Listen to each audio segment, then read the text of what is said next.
Viewer beware.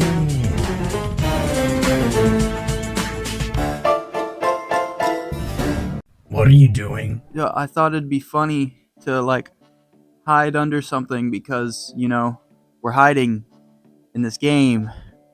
This is really stupid now that I'm thinking about it. Just get in the chair. Hello, my Star Wars Galaxies players, and welcome back to Gamer Beware. It's the only show where we go over each and every game in the Goosebumps series. Today we have a very special episode because we're actually playing through two games. That's Dead of Night and Night of Scares. And, these are the last two games in the Goosebumps series as of right now, as of July 2025. So if you're watching in the future and more come out, then, don't get on my case about that because they're not out yet. I can't play them. Why both games at once? Getting lazy at the end of the series? Well, yes, but also because both games are so similar, it wouldn't make a whole lot of sense to do them separately. In 2015, around the time the movie came out, Night of Scares released on mobile to kind of tie in with the film. And then 5 years later, in 2020, Dead of Night released on consoles and PC as sort of a reimagining of the first game and also sequel, sort of like how Evil Dead 2 kind of recapped the first movie and then went into the new stuff, because they just assumed a lot of people didn't experience that first part. So I figure it's just kind of best to do them together, kind of see the prototype before you see the final project, Whatever you say, but you're still paying me for 2 episodes. I don't pay you at all. I'd actually prefer it if you left. You ate all my beef jerky, and that's like $15 a bag. Well, we can just agree to disagree on this. Please continue. Anyway, Night of Scares, the first game we're going to check out, takes place entirely inside the movie version of R.L. Stine's house. And this game sets itself apart from the previous game tied into the movie because it actually has the voice of Jack Black coming in to do the voice of R.L. Stine and Slappy. So, sets it up a little bit. It's also the first game since Horrorland that has fully rendered 3D environments and characters. But it is a mobile game, so kind of temper your expectations here a little bit for what it has to offer. So let's just jump in. We have it on our phone, and Goosebumps Night of Scares is the story of a character named Twist that's inexplicably in R.L. Stine's house when books start coming to life. And sure, we've seen it before, but have we seen it with murderous clowns? I don't think so, at least not yet. But let's just see what's in store for this night full of scares. Hello? Hey, come over here. Quick, there's not much time. Why am I here? I'm R.L. Steinwriter. I'm a writer. Darn it. I'm a type whiner. I'm a Stein. Just R.L. Stein. A writer. The tale starts with our character Twist talking to a typewriter that holds the spirit of R.L. Stine. Apparently sometime before the start of the game, Slappy had gotten out and trapped Stine inside of the device. Stine tells us that it's all up to Twist to use the Night of the Living Dummy manuscript to capture Slappy and end the nightmare. Oh, careful! That statue was an ancient artifact. But when we get the book, we notice the pages are missing, and Slappy has scattered them all about the house. Before we leave the room, Stine gives us a warning that there could be other monsters out there, but I think we can handle it.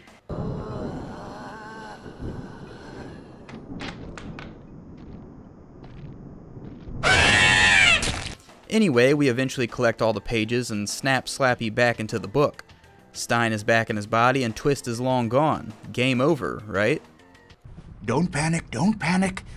Best to trap him again. Wait a minute, there's even more pages now. I hope you can find your way downstairs. So it looks like the night is repeating, but this time Slappy got rid of more pages from the book. But we collect them all and trap him again. Now it's game over, right? Slappy, still alive. Me, still a typewriter. And you, still in my house? Still here, thank goodness. It's another night, but this time we have more enemies, like the werewolf of Fever Swamp and Murder the Clown. Close the door, fast! While we search for the pages, we come across Slappy's trunk and the spell that was read aloud by the movers that must have brought him back to life. But no matter, we collect all the pages again and take him back to Bookland. Surely, this is game over, right? There must be more clues somewhere in this house. Don't give up, Twist. I can't take much more of this. Looks like no, but this time around the basement is unlocked. So we take a trip down there and discover something interesting. The Cuckoo Clock of Doom! Do you know what this means? You don't? You should go read the book right now. It's my all-time favorite. I know I kind of lost it for a moment, but you can do this. Capture him in the book. Just one more time. Now that we have discovered the dummy's time travel trick, we collect him in the book one more time. The final time.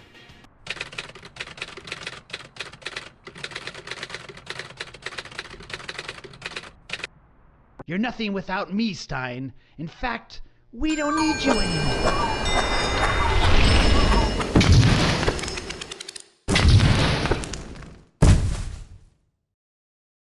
Slappy, he didn't even read the book. What a dummy. The clock doesn't just repeat the day over and over again. It makes you age backwards. Yes. Ha ha ha. It's been an honor working with you, Twist. Let's immortalize our story in my new book. We'll call it The Night of Scares. So Slappy forgot how the Cuckoo Clock of Doom works and accidentally de-aged himself into a log. Well, actually a coffin and then a log. Did that imply he died before he was unborn? That's actually a reference to the books, where it's explicitly stated that the dummy of Slappy was carved out of a coffin before he was brought to life by an evil wizard named Candu. So, just a fun fact. Okay, nerd. Some people are too busy to read. I'm just giving you the facts here. I don't know. But anyway, Slappy must have set this cuckoo clock onto some kind of automatic timer, because how would he be able to spin the clock back after he got sucked into the book? So he had to have that kind of set on a loop already. So would it really have mattered if Twist was there at all? You know, if he's just spinning the night back, you know, every night, then did we do anything? Also, canonically, Slappy was created in the 1920s. So in order for him to spin all the way back to being a log, they would have had to live out, 100 years of nights? I feel like they could have made up a better plan in that time. To be fair, they weren't totally aware of the time loop till the last night. I guess that's true. I mean, the nights were pretty short, and Slappy must have been over it as well, because he kept hiding the pages in like the same spots. Really, the whole cast were just wasting time until Slappy logged off. See what I did there? Huh? But Night of Scares was incredibly short, with most of the challenge coming from the AI just kind of spamming you at the end there, where you don't really get to explore the house at your leisure at any moment, because there's always a graveyard ghoul or a werewolf or the murder clown.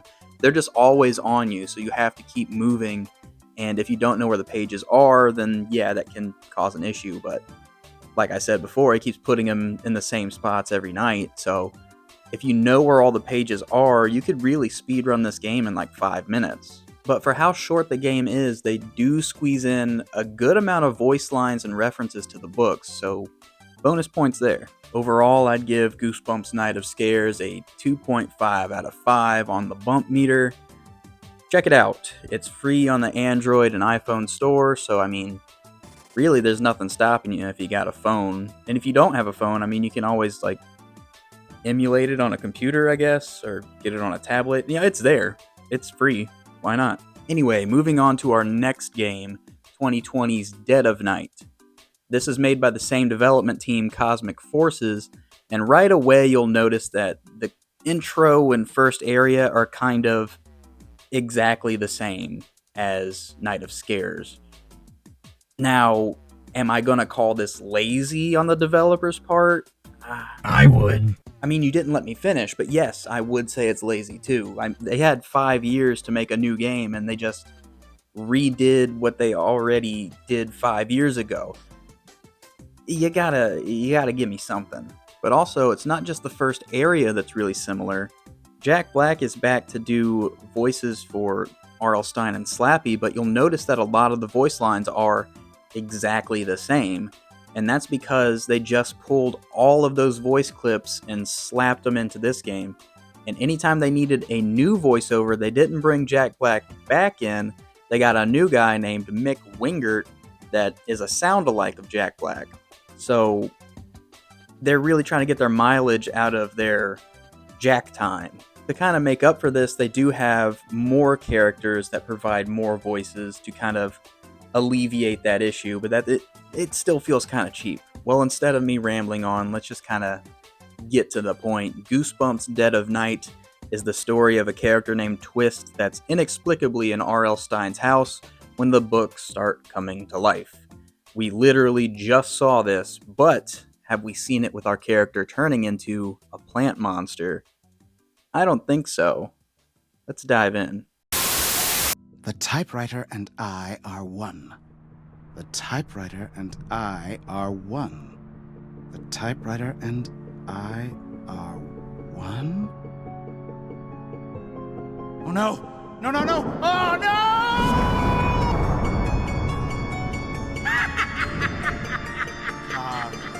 Mali, Odana, Loma, Molanu, Carano!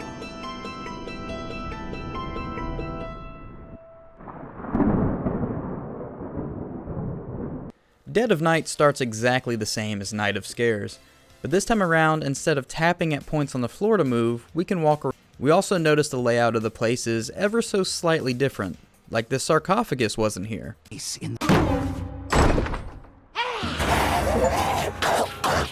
Now, why would a zombie be in a mummy sarcophagus?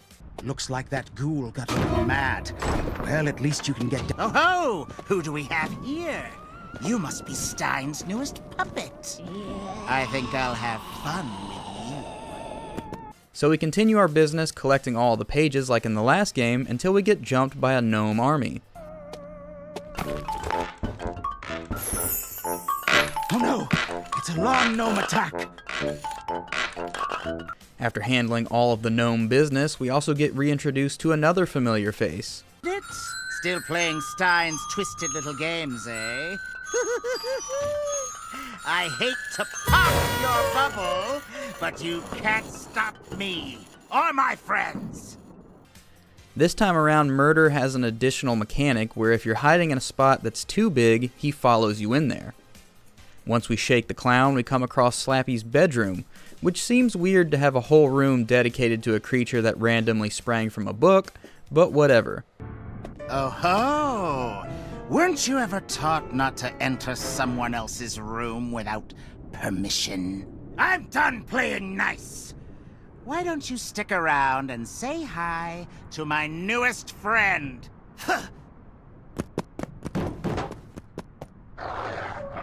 After we run from the werewolf of Fever Swamp, we attempt to find the last page in the basement. Slappy hates his book. He'll run if you get too close and try to sneak up on you. But if you keep him in sight, he'll stay away. You'll have to chase him down to catch him. Good luck, Twist. So, you finally made it down here. No more Mr. Nice Guy. I'm going to enjoy ending your story. This time around, there is no cuckoo clock.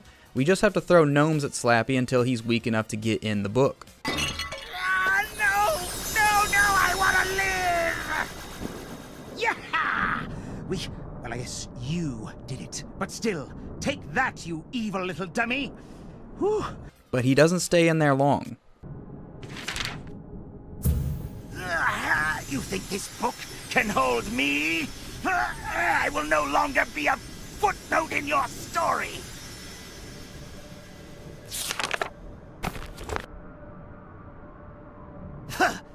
I'll be taking this. Thanks for the book, dummy. You'll never guess what I'm going to do with it next. Better not go in there, Twist. Dr. Brewer has gone mad. I don't know why I wrote that story. It was a temporary lapse in judgment. I'm not going in there. You're on your own. Good luck. This is a convenient spot for Jack Black to duck out of any future voice acting in the game. Let's take a moment to stop and smell the flowers, Twist. Come a little closer. I'll be making a nice spot for you in my garden, next to the lawn gnomes. So now we're in Dr. Brewer's lab that has a very reminiscent vibe to BioShock, and we're infected with the plant virus. Over the radio, Dr. Brewer says he can cure us, but we need to find all the ingredients first. Hello. Listen, I'm Dr. Brewer. We have both been poisoned and are mutating at an alarming rate. We come across a video reel of the fake doctor from the episode trying to feed his daughter plant food, but we brush that off to find our cure. After searching, we find ourselves getting weak, so the doctor feeds us the very same plant food to build our strength back up, and get out there finding ingredients. Yes, those flowers. That's a Bellis perennis. It'll work perfectly as an ingredient. Ah! Wait! Who are you? Get out! Get out now!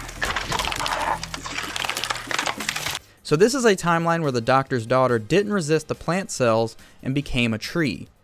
As we push forward, we notice our change getting more drastic, and we finally meet face to face with the doctor.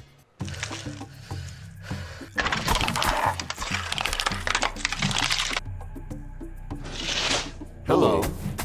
Nice to finally meet you in person. After we leave the doctor's side, we get a little one-on-one with his daughter, who tells us not to trust him. We also see some screenshots from the episode on a bulletin board. That's a really cool touch. Anyway, we finally mix up the remedy that the doctor's daughter gave us and return to a human.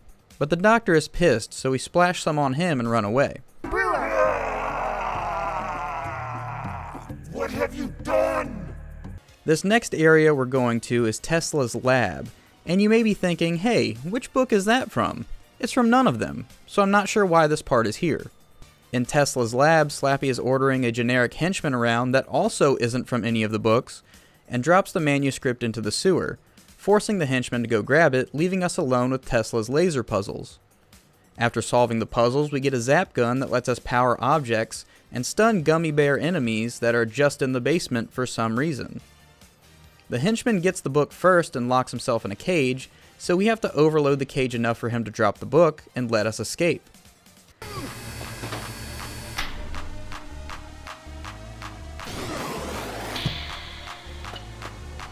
Don't you get it, Twist? As we head to the roof, Slappy manipulates an earthquake machine that causes the scaffolding to collapse. But we manage our way through and eventually get to the rooftop. You brought the book. How thoughtful. It's the last piece I needed. Now hand it over!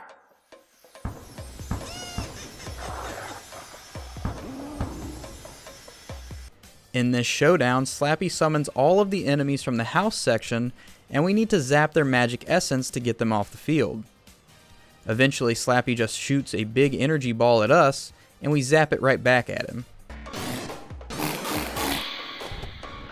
Ah, no! I refuse to go back!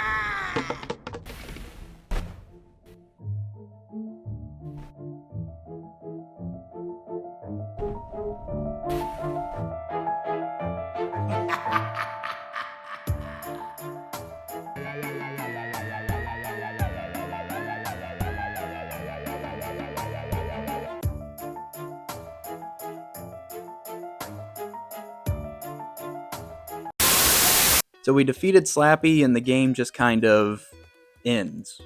We didn't even get a text screen explaining what happened at the end there. It just goes to credits and we're done. Stein is still a typewriter. The monsters are still out and about. We don't even know who Twist is or why they were there. We don't know what happened to Margaret. We don't even know why Nikola Tesla was even in the story at all. And the storytelling of this game just feels off. Everything after that second act in the greenhouse, it just feels bad. It doesn't feel like it's a Goosebumps thing, because it's not really. The whole lab portion, it's not related to any of the books directly. I mean, kind of vague Monster Madness kind of things, but Stein has hundreds of books that they could have pulled from. They could have made each level specifically about a book like they did with the Stay Out of the Basement segment, but it's just generic lab with Tesla for some reason, and then just squeezing in random enemies based off the 2018 Haunted Halloween movie, which thematically didn't really fit in that setting. Like the gummy bears and the witches. Why? Why did we do that? Didn't this game come out 2 years after that movie?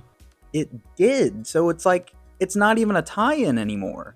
Haunted Halloween is 2 years old by the time that this game came out, and it feels like they're trying to market that movie with the end level of this game, to the detriment of the game. It doesn't make any sense to me. Act 1 and 2 felt really fun to play. They felt really, really goosebumpsy with all the references and direct connections.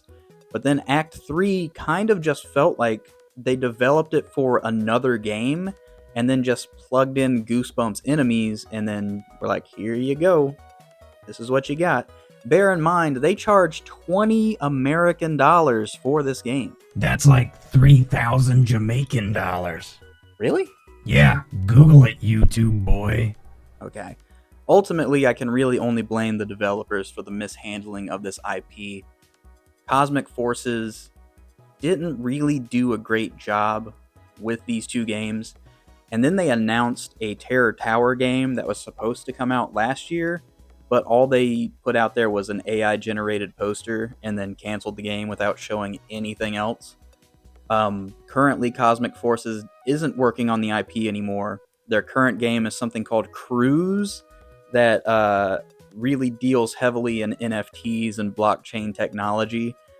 A lot of it is just putting up red flags for me that they're doing easy cash grabs in the gaming scene.